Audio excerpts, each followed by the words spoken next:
Brain can binge an entire documentary series in one sitting. Brain can doom scroll for 3 hours without blinking. Brain can replay the same playlist on loop until 2 a.m. and call it relaxing. But ask Brain to sit down and study for 30 minutes. Suddenly, Brain acts like he's been asked to defuse a bomb blindfolded. Here's the paradox.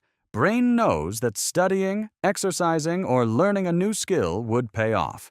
Brain even wants those things. But Brain still picks the quick hit every time. The reel, the clip, the notification. Why? And more importantly, can we rewire Brain to enjoy hard things? Part 1. The Want Machine.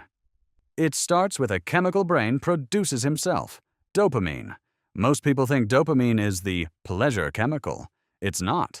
Dopamine doesn't make Brain feel good. It makes Brain want. It's the craving signal, the invisible finish line that keeps Brain running. Brain hasn't even opened the snack yet, but the thought of the snack has already got him moving. Part 2. The rat experiment. To understand how powerful this is, scientists once gave lab rats a lever. Press the lever, get a direct jolt to the brain's dopamine system. The result? Rats pressed it obsessively for hours, skipping food, skipping sleep, pressing until they physically collapsed. Then the scientists flipped it. They blocked dopamine entirely. The same rats became completely inert. Food placed right in front of them went uneaten.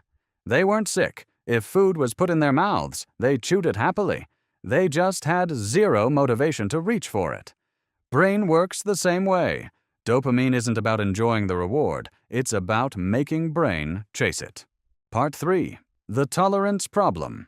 Brain has a built-in calibration system. When one thing becomes the constant baseline, social media, junk food, endless video, Brain quietly dials down its sensitivity. More input required just to feel normal. It's like turning up the volume every day until you can't hear anything at street level anymore. Now silence feels unbearable, and studying for an hour feels like silence. That's dopamine tolerance. Brain isn't broken. Brain is just calibrated to a frequency that makes ordinary rewards invisible. Part 4. The reset. Brain decided to try something counterintuitive, a dopamine fast. The logic is simple. If Brain has been eating at a 5-star buffet every single day, a plain home-cooked meal feels like a punishment. But take Brain camping for a weekend with no signal, no delivery, no distractions. Suddenly, that same plain meal is the best thing he's ever tasted. 2 ways to do this. Hard reset. 1 full day. No phone, no streaming, no junk food. Let Brain sit with the quiet. When boredom peaks, writing something down or going for a walk starts to feel genuinely appealing. That's the recalibration happening in real time. The other way, soft reset. Once a week, Brain drops 1 high-stimulation habit. No social media on Sundays, no gaming on Wednesdays. Small windows of low-input time that slowly bring the baseline back down. The point isn't deprivation, it's recalibration. Part 5. Work first, reward later. The moment Brain gets his dopamine hit before the hard task, scrolling in bed before studying, gaming before the gym, the task never happens. Motivation evaporates. The system that works is simple. Hard thing first, reward after. 1 hour of focused work earns Brain an episode. 1 session at the gym earns Brain guilt-free downtime. The reward doesn't disappear. It just moves to the other side of the effort. And that 1 structural shift changes everything. Part 6. 5 tricks to outsmart yourself. Once the baseline is reset, Brain can also use a few practical levers. 1. Gamify it. Brain responds to progress bars, streaks, and checkpoints. Turn the work into levels. Track it somewhere visible. Every completed task is a point on the board. 2. Start absurdly small. Brain resists the mountain but doesn't mind a single step. Tell Brain, just 2 minutes. Once momentum exists, Brain usually keeps going on his own.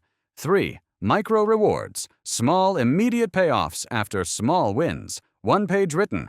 Take a stretch break. 20 minutes of focused work. Make a coffee. Quick feedback loops. Keep Brain engaged. 4. At an audience. Brain alone is lazy. Brain in front of others is surprisingly motivated. Studying with someone, committing to a check-in, or even working in a coffee shop introduces just enough social pressure to keep things moving. 5. Change the label. Brain acts in line with identity.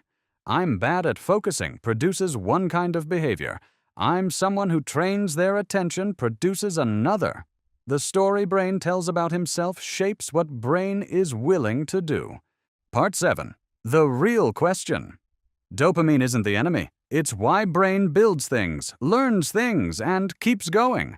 The only question is what brain has been trained to chase: endless scroll and quick hits, or progress, skill, and the satisfaction of something genuinely difficult done well. Brain doesn't naturally love hard things. But with the right reset and the right structure, hard things stop feeling like a drain. They start feeling like the reward. So the next time brain stalls at a to-do list, remember, this isn't a willpower problem. It's a calibration problem, and calibration can be adjusted. If this clicked for you, subscribe for more content that actually makes brain work better.